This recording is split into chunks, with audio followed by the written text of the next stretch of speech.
Hi, my name is Karen Holmes. I'm the founder and director of the World Peace Organization for the One World Government. People are looking at what we're doing and wondering why it's taking so long for it to come about. And I'd like to explain to you a little bit about that tonight. The plan for the international government was first introduced 20 years ago. The first idea that we got at the prayer circle occurred in the month of May in 1999. I was given the opportunity at the prayer circle to do a book with Seth, who was famous for the books that he had done with Jane Roberts. And Seth came to me one day and told me that he wanted to do a book, and I was very excited about it.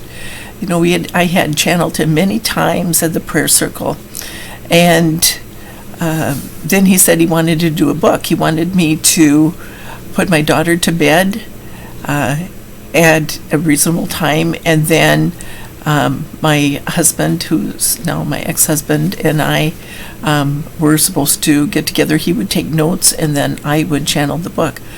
So every day for about 3 weeks, that happened. I channeled the book, my husband took notes, and my daughter went to bed early. Then every morning, the morning after, I would transcribe it, and then I took the chapters to the prayer circle, and everybody had a chance to read them. We were all very excited because we had something that was tangible. That's when Seth first introduced an idea of an international government. Then the second book that we did in December of 1999 was a manual for the One World Government. He went into a far greater detail about it. The books, as I finished transcribing the books and put them together, he asked me to send it to a particular publisher that he had worked with in the past. When I sent it there, the manuscript was rejected, and people looked at me. People who knew anything about the publishing business said, "Well, it's not unnatural for your first book to be rejected, you know." But what this was an unusual circumstance because Seth had worked with this publisher before, and it was an ongoing relationship that he had. So basically, when it was rejected, it was like a personal, I'm not going to say an attack. That's not the right word. It was like a personal rejection about me. But it wasn't necessarily about me. It was where people were at that time, whether they were willing to listen to the whole idea of starting a book. So the track our progress planning starts with the professional publishing team coming in and being open, this team starting to work and starting to publish these books on a professional level. Seth told me after it had been rejected that 1 million people had to be in the right time and place and frame of mind for it to go forward. So that's what we've been waiting for, is 1 million people to be in the right time and place and frame of mind. And since then, the prayer circle kind of fell apart. Everybody went different directions. The core group couldn't figure out how to work on their projects, and everybody had two of the women passed away from pancreatic cancer.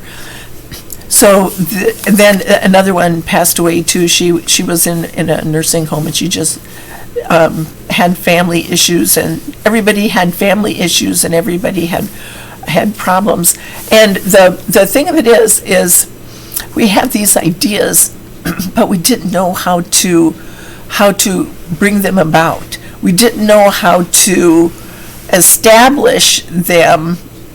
I mean, we were people I was homeless at the time.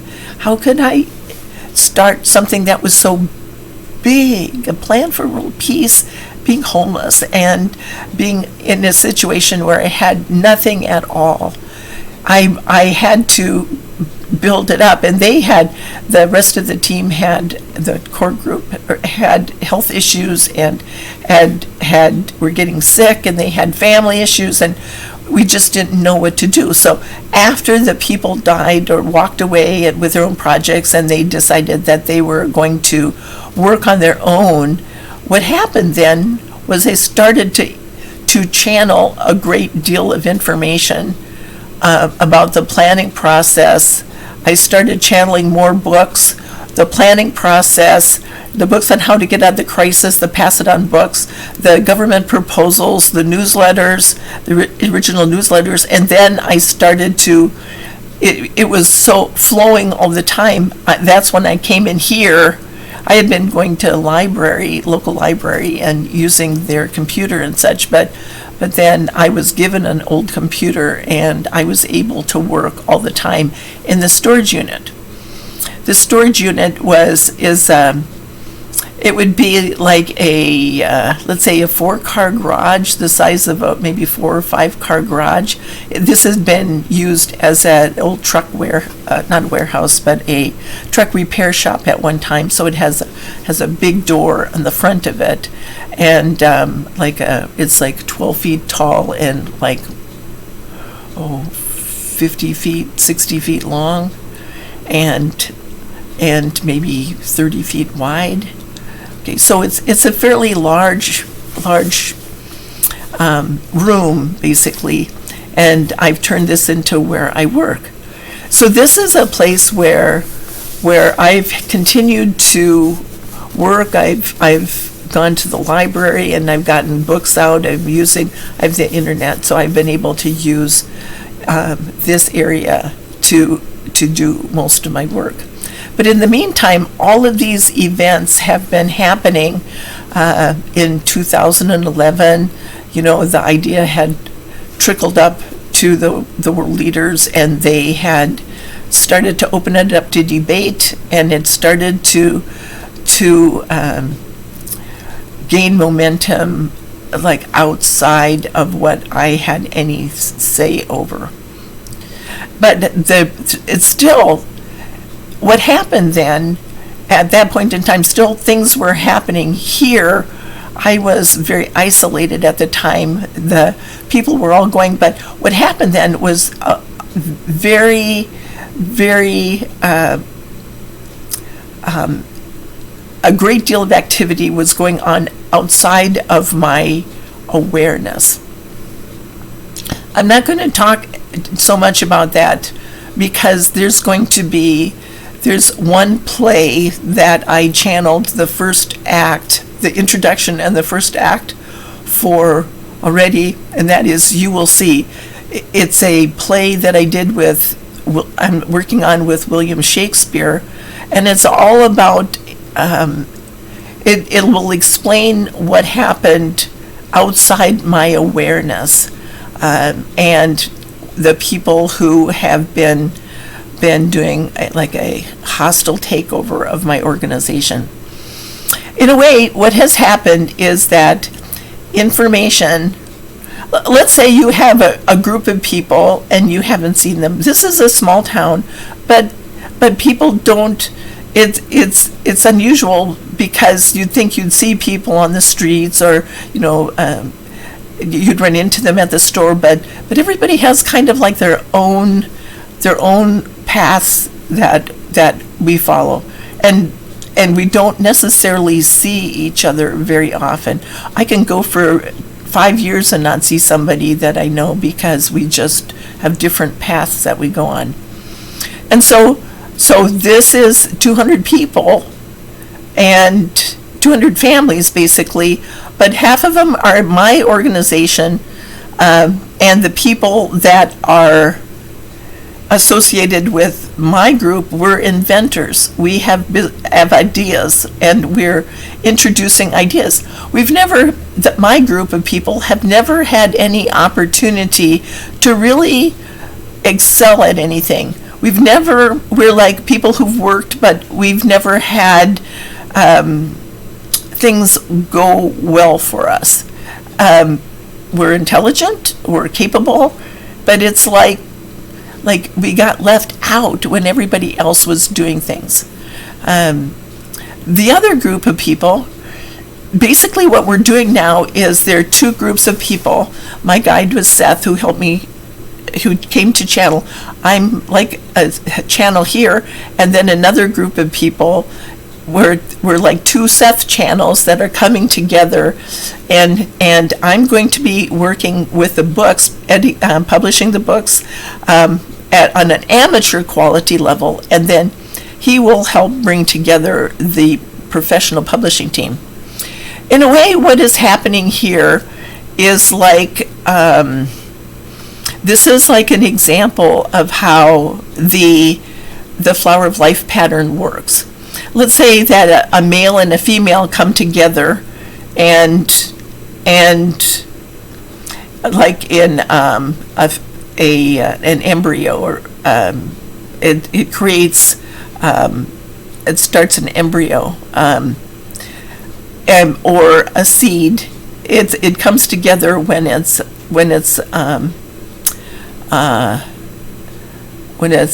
pollinated. Okay. It's the same kind of thing. It's the two parts coming together, and they each share what's easy to share. It's the idea of the Vesca Pisces, the two circles, overlapping circles, and the little line that goes between them. Okay, so what this gentleman is doing, this other Seth channel, is bringing in the investors, and these are people from California who have been mostly who have been affected by the California community property law. And by doing that, they have been divorced, and their wealth has been separated into two parts.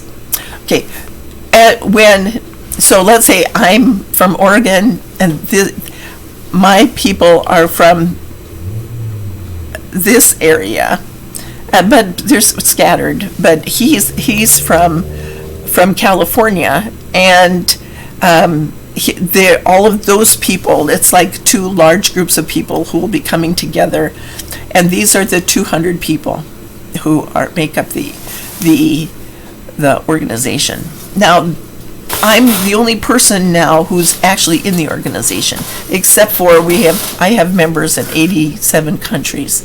They're listed on the website. Okay. But so as the people come together, then the inventors and the investors will come together. So what we have right here is when in the California community property law, it was designed to be compassionate, let's say, to get during a divorce. The people got married. When they divorced, the property, their assets were divided in two, and they each got them. That left people in a problem situation, because sometimes their businesses were sold overseas or whatever. When they were sold, they were cash rich but business poor. This has been very difficult for California because it set into place what should have been helpful for the families, but it also caused problems because ripples of effects have gone out, and it has set families up for family genocides. Romantic attachments can turn into genocides.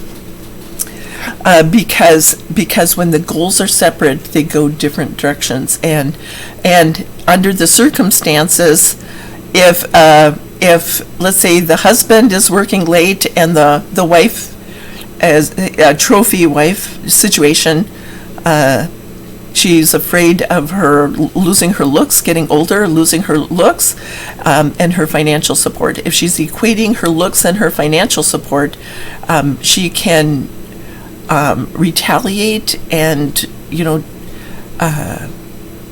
like go outside the family and draw in other people who function for their own interests. And that can be a problem. I'm just being very general here. The idea of a trophy wife. But California is prone to this idea of family genocides because of that. In fact, it's been the topic of movies and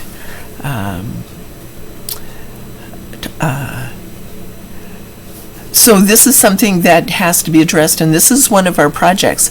So I am the principal of the organization. I teach the principles, but this other Seth channel, we're like Seth students, and then we're all coming together, and as we combine, then we start being able to create the inventors and the investors a group.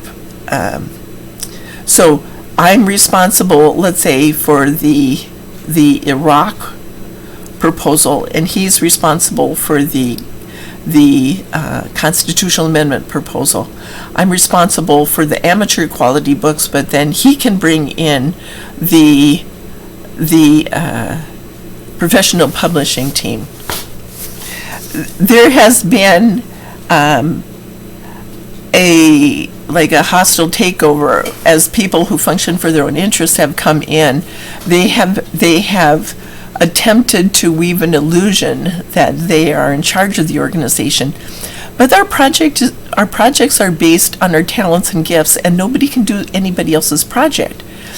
So let's say that I'm a Seth channel. I channel this information, as I said, the proposals and the newsletters and the books and the class materials and even the founding documents of the organization. And Seth will not work with anybody else. This is my project, and I have like a Vesca Pisces with Seth also, who's, as I said, famous with the books that he did with Jane Roberts. Okay, so now what we have is people who are weaving an illusion. Now, there's two power games associated with weaving an illusion. One of them is genocide, and one of them is slavery and human rights violations. So the principles that create a sense of balance again, and this is something that's very important for people to understand right now related to what's happening in the United States government. Okay, we're watching, let's say, Donald Trump tell all of these lies and weave an illusion and pulling in people. Let's say we have the Democrats who are standing on principles, and the Republicans are based on Donald Trump. The Republicans are grabbing for power. When the Democrats stand on principles, the Republicans are feel threatened, and they go down into the power games. But they've drawn in Donald Trump because they feel that he is able to help them overcome the effects that the threats, the effects and the threats that the Democrats pose. I'll go into that in greater depth some other time. But Donald Trump functions basically for his own interests. He's creating waves, and by weaving an illusion, all the power games that he plays have created this effect of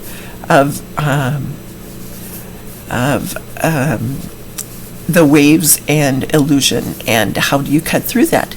So the principles that cut through that are universal law. And I wrote a letter to the Supreme Court explaining about the misunderstanding in our legal system that allows our government to constitutionally justify power games that are oppressive to the people. Universal law is based on 7 principles: equality, liberty, freedom, compassion, abundance, capacity, and tolerance. So when you instate universal law into our legal system, then it creates a sense of balance again. An example of this is equality. The first requirement for conflict resolution is that both sides must be considered equal. Okay. If you consider it like a war, one side thinks it's more important than the other, and so what they do is they wage war. Wars are caused from the power game of pride. I'm more important than you, therefore I have a right to put you down. Okay? People who feel they're more important start wars. But the principle that stops a war is equality, because both sides have to be considered equal. For a fair trial, if you consider a trial to be kind of like a mini war, for a fair trial, there must be equality under the law. So we're looking at a sense of equality allows a sense of balance again in our legal system. By instating universal law, by instating liberty and freedom and compassion and abundance and capacity and tolerance, it creates a sense of balance again in all these ideas. The principle that stops a genocide, character defamation campaign, is our rights, our unalienable rights. And in a way, it's like, how do you know when somebody's telling the truth? Well, you can tell if you understand this idea of liberty and freedom and compassion. And so let's say when the slaves from the South escaped from the plantations and they headed north, they had their freedom. Freedom overcomes slavery. And so by putting these principles into our legal system again, and what it did, and making it legal, understanding and explaining how this works, then basically what we have is a sense of balance again in our legal system. Our legal system has, as I said in a previous video, has 60 problems associated with it. What is happening now is that by playing these power games and weaving the illusion, there's so many people who really, really love their government. They believe that what they're doing is right. They have believed the lies. They have believed that they're standing up to uphold the Constitution when they're actually undermining it. And there's like this illusion that's been going on. So universal law is what frees people. The thing of it is with Donald Trump and this, one of the things I wanted to just say was that all of these events that are happening in the background, things that are like happening in my life. I'm sitting here working in my storage unit and at my desk, and all of these things are happening outside of my awareness, but it's happening outside of our awareness too. All these, as Americans, it's happening outside. These covert and overt actions that we can't defend ourselves from. But those principles are what create the balance again. Okay. So, the last group of people to come in, Donald Trump is never going to be the first person to come in to world peace because he functions for his own interests. He has created the waves, a sense of waves and ripples that are happening, but this is also has to do with George W. Bush and Barack Obama, these last 3 presidents, and where we go from this point on. Okay, so George W. Bush invaded Iraq and he created a sense of ripples Barack Obama wasn't able to overcome the effects. So what he did was the problems got a little bit worse, and now Donald Trump has made the ripples much worse. And if you compare George W. Bush and his power games with Donald Trump, you can see there's a remarkable coincidence. They're very similar. They play the same power games. They've done the same tax cuts. They're doing certain things, and it's all kind of the same. Our country is going to end up in an economic crisis, very similar to what happened after George W. Bush's the end of his administration. So the reason I'm talking tonight about this is because I wanted to start to unravel the misunderstandings associated with what's happening in the illusion. I wanted to share with you information because we have the truth doesn't overcome the lie. But the one thing that we have is we all have understandings about things that from our past, things that have prepared us for this time period. Okay. And the thing about this is, and I wanted to share this last point. Donald Trump has drawn in many conservative Christians into his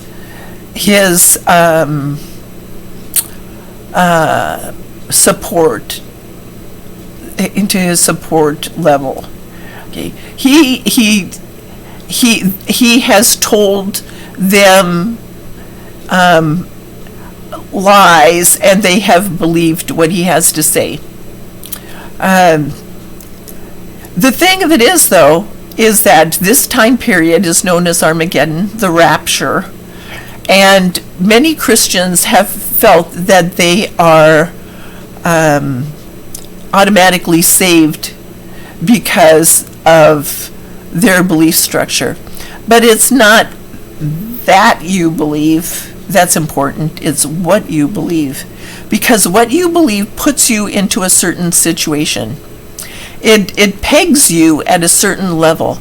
If you believe that you don't have a home, eventually what you do, speaking from my own experience, eventually what you do is you create this situation, you draw that towards you, and you have to understand, to come out of homelessness, you have to overcome that belief and understand that you do have a home. You do have a home. If you are an alcoholic, you have to stop relying on alcohol to make yourself feel better, and then you have to understand that there's other ways to feel better, and that is that the earth is nature, and the earth has all the energy that you need to make you feel better. It's like a miracle how good nature makes you feel, or whatever. Okay, so that's where it is. The conservative Christians have believed Donald Trump is sent from God. Well, we all have our purpose in life. But what's going to happen is that they're going to start to realize it's not that you believe, it's what you believe that's important. And they have to, if you want to change something, you have to change what you believe.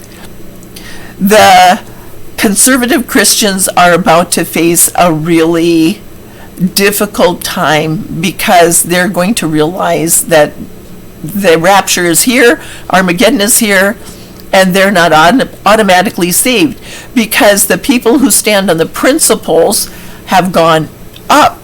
Let's say where two are sitting in a field, one is taken and the other is left behind. Okay, so if the people who stand on the principles are going up, then the people who are reacting out of fear are actually going down. The many Christians are being left behind in the rapture because they're reacting out of fear. And this is a big crisis that is coming for the Christians. There's going to be a big backlash against the Christians for what they're doing. They have believed that they are the ones who are defending the Constitution when they're not. They're going against the Constitution. They've aligned themselves with people who function for their own interests. In a way, it's like, let's say the husband in California, the husband is standing on the principles. Not always, he might be having an affair. Who knows? Basically, what happens is, though, if he's standing up and saying, "I was at work," why are you so upset? And then if the wife is going down into the power games and drawing in people from outside the extended family or, neighbors or whatever, and complaining about her husband, that undermines the family. It makes it difficult on the children. And that is basically, if you compare Armageddon and the Rapture, basically with a family that's going through a divorce, the end times, then you can start to see what's happening. So many times the people who are standing on the principles are the ones who are being blasted, so to speak. They're facing attacks by the people who've gone down into games and by the people who function outside their interests. So right now what we're seeing is the conservative Christians, the Trump supporters who believe that Donald Trump was sent by God and basically he's going to be here forever and ever, and we're going to just keep him in office as long as possible. And the Trump supporters are going to start to find out that what they're doing is not based on spiritual principles based in the rapture. They have not. They have gone down. They've been left behind. Now, nobody's going to be left behind. Everybody is going to come through, but basically, it's going to take a certain amount of understanding and hitting the point of the brick wall. What I'm saying is that people have to be squeezed to participate in the plan for world peace. If Donald Trump were to announce that let's say he's going around, he knows about the plan for world peace, and he's going around and he's making agreements with, let's say, Saudi Arabia, Israel, the United Arab Emirates, South Korea, many places where he's gone, or Mike Pompeo has gone and made some of these agreements. That's not the plan for world peace. That is not standing on the principles of this organization about what will work. We are no longer, because of the fact that we have relied on power games that are oppressive to the people, and we've gone through this Iraq war.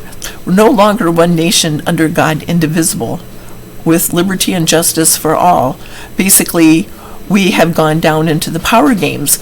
Our government has relied on regime change for many years, and then when there were no weapons of mass destruction in Iraq, we went down into the abyss. Now what we have to do is start to figure out how to get out of the abyss again.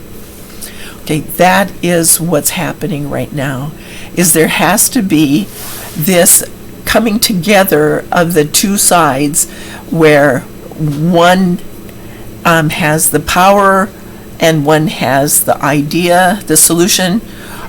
One has the ideas, and the other one has the power, the application to bring it forward. It's going to always be people coming together and solving problems, but those problems have to be win-win agreements that set the stage, that benefit everyone, that are easy to share, not based on compromise, and they benefit you to share.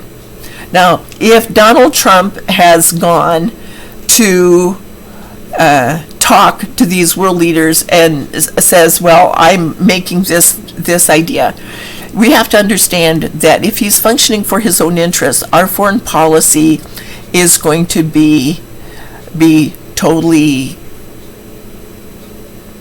unrecognizable compared to where we were. And I'm not saying that's necessarily a bad thing. In other words, we always have the three choices, power games where somebody functions for their own interests, or the existing structure that doesn't solve the problems because it's not based on the root cause of the problems, but, compromise or whatever, or functioning based on doing what's in everyone's interest. So this is where we are looking now. Today is the day that the first trucks have gone out, and they're over the next 24 hours, they're delivering all of the COVID-19 vaccines. And millions of doses are going to be out. Joe Biden promised 1 million doses going out in the first 100 days. Okay, millions of doses going out. But what happens if the viruses or the vaccines are not the root cause of the problem, solve the root cause of the problems? They don't address the root cause of the problems. They're going to make it worse. An example of this is the Spanish flu virus. The Spanish flu vaccine never solved the problem. In fact, we're still seeing cases of the flu, and people are still dying from that. So what we have to do is we have to understand the root cause of the problem, and that is that we're facing Armageddon and we're facing the rapture. Okay? So that's where I wanted to bring it up tonight, is the idea of the rapture and Armageddon and Donald Trump functioning for his own interests and how to unravel the illusion, and where the organization is now, because this is the solution, is the plan for world peace. This is the one that benefits everyone, and that's the way out of the crisis, is a plan that benefits everyone, doesn't leave anyone out. Okay, that's all for tonight. Thank you for stopping by and listening. Okay, be sure to like, share, and subscribe, and debate with your family and friends.